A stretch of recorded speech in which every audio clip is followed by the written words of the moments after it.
সুপ্রিয় দর্শক, আসসালামু আলাইকুম। সবাইকে স্বাগত জানাচ্ছি আজকের গুরুত্বপূর্ণ সংবাদে। প্রথমেই জানিয়ে দিচ্ছি সংবাদ শিরোনাম, পরে বিস্তারিত।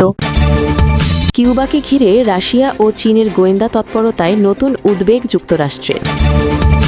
এদিকে চীন পাকিস্তানের আইরন ব্রাদার্স সম্পর্ক শান্তি কূটনীতির জটিল সমীকরণ। অপরদিকে লেবাননে তীব্র যুদ্ধ শুরু করতে নেতানিয়াহুকে চাপ ইসরায়েলি নিরাপত্তা মন্ত্রীর। এবং সবশেষে থাকছে আমি মোদির বড় ভক্ত ট্রাম্প। শুনছিলেন সংবাদ শিরোনাম, এখন বিস্তারিত। তার আগে ছোট্ট একটি আবেদন, যদি আপনি ন্যায় ও মানবতার পক্ষে থাকেন লাইক দিন, বিশ্বের শান্তি দেখতে চাইলে কমেন্টসে লিখে জানান নেতানিয়াহু ও ট্রাম্পের পতন চাই, আর সাবস্ক্রাইব করুন আমাদের চ্যানেলটি, কারণ আমরা বলি সেই কথা যা অনেক মিডিয়া আড়াল করে। এখন চলুন বিস্তারিত দেখা যাক। কিউবাকে ঘিরে রাশিয়া চীনের গোয়েন্দা তৎপরতায় নতুন উদ্বেগ যুক্তরাষ্ট্রের। কিউবায় রাশিয়া ও চীনের গোয়েন্দা কার্যক্রম সম্প্রসারিত হচ্ছে বলে অভিযোগ করেছেন যুক্তরাষ্ট্রের নিরাপত্তা কর্মকর্তারা। এর ফলে মার্কিন ভূখণ্ডের কাছাকাছি বিদেশি নজরদারি কার্যক্রম নিয়ে ওয়াশিংটনের উদ্বেগ আরও বেড়ে গেছে। দ্য ওয়াল স্ট্রিট জার্নালের বরাতে প্রকাশিত যুক্তরাষ্ট্রের গোয়েন্দা মূল্যায়নে বলা হয়েছে, বেইজিং ও মস্কো কিউবায় তাদের ইলেকট্রনিক নজরদারি সুবিধা উন্নত করেছে এবং 2023 থেকে সেখানে গোয়েন্দা কর্মীর সংখ্যা বৃদ্ধি করেছে। খবর আনাদোলু এজেন্সির। কর্মকর্তারা জানিয়েছেন, এইসব স্থাপনাগুলো এমনভাবে অবস্থান করা হয়েছে যাতে মার্কিন ফ্লোরিডা অঙ্গরাজ্যের দক্ষিণ অঞ্চলে থাকা মার্কিন সামরিক কার্যক্রম পর্যবেক্ষণ করা যায়। এর মধ্যে টাম্পায় অবস্থিত ইউএস সেন্ট্রাল কমান্ডের সঙ্গে যুক্ত যোগাযোগ এবং মায়ামির কাছে থাকা ইউএস সাউদার্ন কমান্ডের সঙ্গে সম্পর্কিত যোগাযোগও অন্তর্ভুক্ত রয়েছে বলে প্রতিবেদনে উল্লেখ করা হয়েছে। এই মূল্যায়নে কিউবায় 18টি পরিচিত সংকেত গোয়েন্দা স্থাপনা শনাক্ত করা হয়েছে। যুক্তরাষ্ট্রের কর্মকর্তারা জানিয়েছেন, চীন 3টি স্থাপনা পরিচালনা করছে আর রাশিয়া পরিচালনা করছে 2টি। কিছু স্থাপনা কিউবার কর্তৃপক্ষের সঙ্গে যৌথভাবে পরিচালিত হচ্ছে বলে ধারণা করা হয়। বাকি স্থাপনাগুলো কিউবার মালিকানাধীন বলে জানা গেছে। ওয়াশিংটন এই ঘটনাগুলোকে যুক্তরাষ্ট্রের প্রতিদ্বন্দ্বী দেশগুলোর পশ্চিম গোলার্ধে তাদের উপস্থিতি শক্তিশালী করার একটি বৃহত্তর প্রচেষ্টার অংশ হিসেবে দেখছে। ট্রাম্প প্রশাসন এই গোয়েন্দা তথ্যগুলোকে হাভানার প্রতি আরও কঠোর অবস্থান গ্রহণের যুক্তি হিসেবে ব্যবহার করেছে। তাদের মতে, কিউবা এখন যুক্তরাষ্ট্রের মূল ভূখণ্ডের কাছাকাছি রাশিয়া ও চীনের কার্যক্রম পরিচালনার একটি প্ল্যাটফর্মে পরিণত হয়েছে। কিউবার গোয়েন্দা কার্যক্রমও নাকি দ্বীপটির দক্ষিণ পূর্ব উপকূলে অবস্থিত যুক্তরাষ্ট্রের নৌঘাঁটি গুয়ান্তানামো বেয়ের আশেপাশে বৃদ্ধি পেয়েছে। যুক্তরাষ্ট্রের সদ্য সাবেক জাতীয় গোয়েন্দা পরিচালক তুলসী গ্যাবার্ডের নির্দেশনার পর যুক্তরাষ্ট্র কিউবার উপর নজরদারি বাড়িয়েছে, যার মধ্যে ড্রোন উড্ডয়ন এবং স্যাটেলাইট পর্যবেক্ষণ অন্তর্ভুক্ত রয়েছে। তবে তার দপ্তর এ বিষয়ে কোনো মন্তব্য করতে অস্বীকৃতি জানিয়েছে। চীন এসব অভিযোগ প্রত্যাখ্যান করেছে এবং কিউবার উপর চাপ সৃষ্টি করতে ওয়াশিংটনের বিরুদ্ধে মিথ্যা দাবি ছড়ানোর অভিযোগ তুলেছে। রাশিয়া এই প্রতিবেদন নিয়ে কোনো প্রতিক্রিয়া জানায়নি, তবে মস্কো প্রকাশ্যে হাভানার বিরুদ্ধে যুক্তরাষ্ট্রের পদক্ষেপের সমালোচনা করেছে এবং কিউবার প্রতি অব্যাহত সমর্থনের অঙ্গীকার করেছে। এদিকে চীন পাকিস্তানের আইরন ব্রাদার্স সম্পর্ক শান্তি কূটনীতির জটিল সমীকরণ। 1963 সালের মার্চে পাকিস্তান একটি বিরল সিদ্ধান্ত নেয়। হংকংয়ের আয়তনের প্রায় 5 গুণ বড় একটি ভূখণ্ড তারা চীনের কাছে হস্তান্তর করে। বেইজিংয়ের সঙ্গে একটি সীমান্ত চুক্তির আওতায় পাকিস্তান কারাকোরাম পর্বতমালার অন্তর্গত প্রায় 5180 বর্গ কিলোমিটার এলাকার শাক্সগাম উপত্যকার নিয়ন্ত্রণ চীনের কাছে দেয়, যা ভারত কাশ্মীরের অংশ হিসেবে দাবি করে। এই চুক্তির পেছনে একটি কৌশলগত যুক্তি ছিল। পাকিস্তানের ওই অঞ্চলের উপর একচ্ছত্র সার্বভৌমত্ব ছিল না এবং সেই বিরোধ আজও অমীমাংসিত। তবে চীন 1962 সালের সীমান্ত যুদ্ধে ভারতের বিরুদ্ধে জয়লাভ করেছিল এই চুক্তির মাত্র 3 মাস আগেই। পাকিস্তানের তৎকালীন নেতৃত্ব এই সিদ্ধান্তে পৌঁছায় যে বিতর্কিত পার্বত্য অঞ্চলের ওপর এককভাবে ভারতের দাবির মোকাবিলা করার চেয়ে সেই এলাকার নিয়ন্ত্রণ চীনের হাতে থাকা বেশি যৌক্তিক। বিশ্লেষক আবিদ হোসেন আল জাজিরায় এভাবেই পাকিস্তান ও চীনকে আয়রন ব্রাদার্স বা লৌহ ভাই হিসেবে উল্লেখ করেন। নিবন্ধে তিনি লেখেন, 60 বছরও বেশি সময় আগের শাক্সগাম উপত্যকাকে চীনের হাতে তুলে দেওয়ার ঘটনা প্রমাণ করে সমাজতান্ত্রিক এবং ধর্মের ভিত্তিতে গঠিত দুই দেশ এক সুতোয় বাঁধা পড়েছিল। আর এই দীর্ঘস্থায়ী সম্পর্কের বড় একটি অংশ জুড়ে রয়েছে ভারতের সঙ্গে উভয়েরই যৌথ শত্রুতা। গত 21 মে চীন ও পাকিস্তানের কূটনৈতিক সম্পর্কের 75 বছর পূর্তি উদযাপিত হয়েছে। এই ঐতিহাসিক মুহূর্তকে স্মরণ করে গত সপ্তাহে পাকিস্তানের জাতীয় পার্লামেন্টে একটি বিশেষ অধিবেশন অনুষ্ঠিত হয়।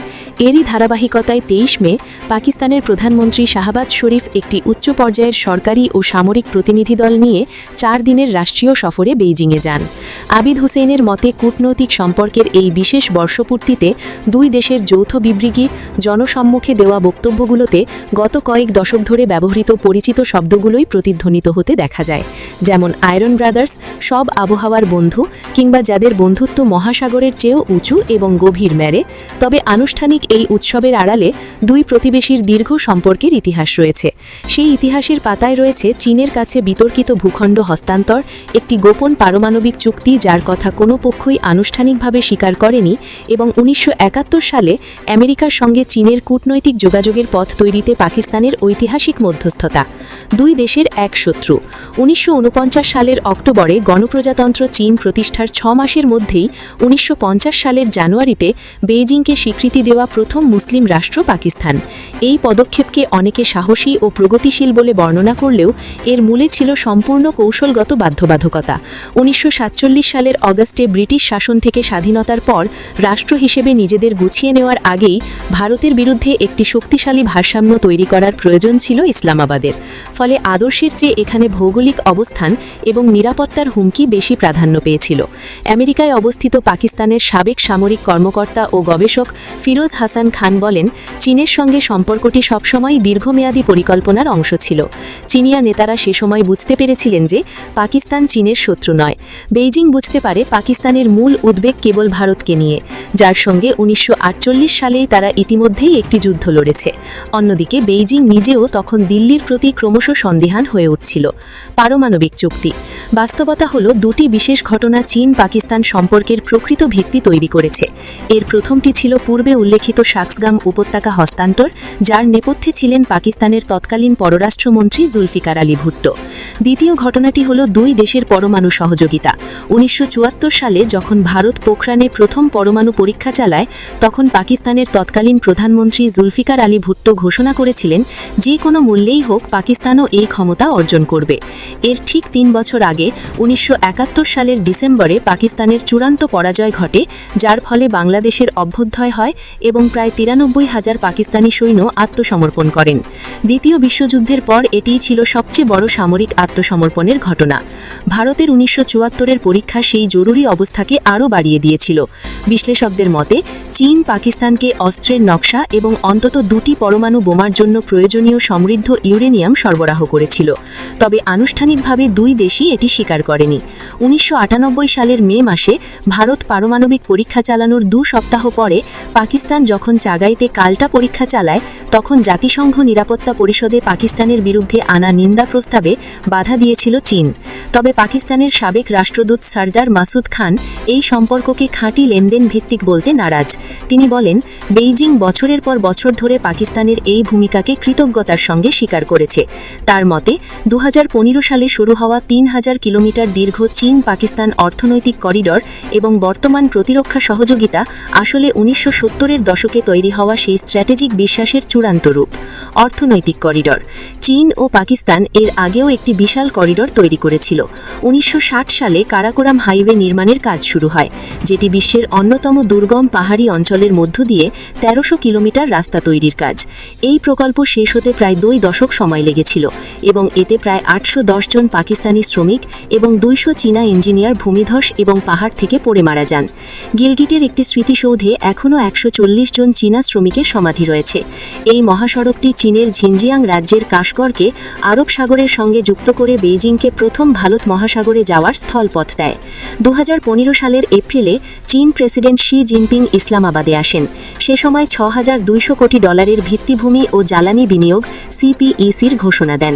পাকিস্তানের সাবেক সরকারি কর্মকর্তা সফদার সোহেল বলেন, 2016 সালের শেষের দিকেই এই প্রকল্পের দুর্বলতাগুলি স্পষ্ট হতে শুরু করে। শিল্প সহযোগিতা, কৃষি, পণ্য সম্পদ ব্যবস্থাপনা এবং তথ্য প্রযুক্তি ক্ষেত্রের অগ্রগতি অত্যন্ত ধীর ছিল। বর্তমান সময়ে এই প্রকল্পের বড় বাধা হয়ে দাঁড়িয়েছে স্বীকৃতি সংস্থিতি। চীনা রাষ্ট্রীয় মালিকানাধীন প্রতিষ্ঠানগুলো আর্থিক ক্ষতির চেয়ে তাদের কর্মীদের আহত হওয়ার বিষয়ে বেশি সংবেদনশীল। সিপিইসি প্রকল্পের বিভিন্ন সাইটে চীনা নাগরিকদের মৃত্যুর ঘটনা বেইজিংকে উদ্বিগ্ন করেছে। 2026 সালের জানুয়ারিতেও বেলুচিস্তান লিবারেশন আর্মি গোয়াদর সহ পুরো বেলুচিস্তানে সমন্বিত হামলা চালায়, যা এই ফ্ল্যাগশিপ বন্দরের নিরাপত্তাহীনতাকে আবার সামনে এনেছে। 2021 সালের পর থেকে এ পর্যন্ত অন্তত 20 জন চীনা নাগরিক পাকিস্তানে বিভিন্ন হামলায় নিহত হয়েছেন। এর ফলে বেইজিংয়ের বর্তমান চিন্তাভাবনা এখন অনেকটাই বদলে গেছে। সামরিক ক্ষেত্রের গভীরতা। অর্থনীতির চেয়ে সামরিক ক্ষেত্রে পাকিস্তানের ওপর চীনের প্রভাব এখন অনেক বেশি।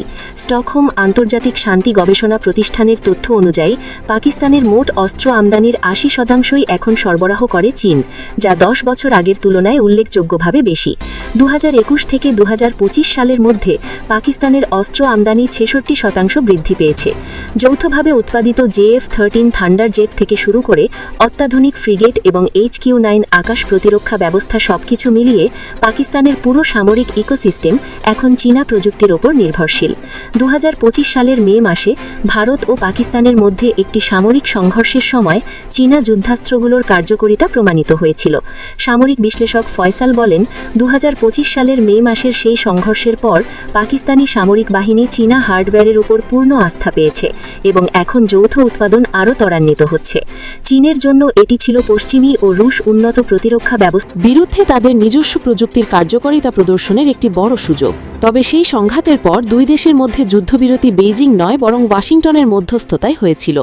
অর্থাৎ মাঠের অস্ত্র চীনা হলেও দুই পক্ষকে আলোচনার টেবিলে বসার আহ্বান জানানোর ক্ষমতা এখনও ওয়াশিংটনেরই রয়েছে।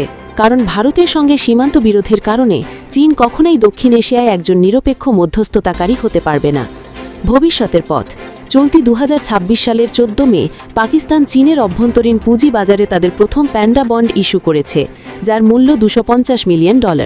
পাকিস্তানি কর্মকর্তারা একে একটি প্রতীকী মাইলফলক হিসেবে দেখছেন, যার মাধ্যমে 1951 সালে শুরু হওয়া দূতানৈক সম্পর্ক এখন চীনের অভ্যন্তরীণ আর্থিক কাঠামোর সঙ্গে যুক্ত হল।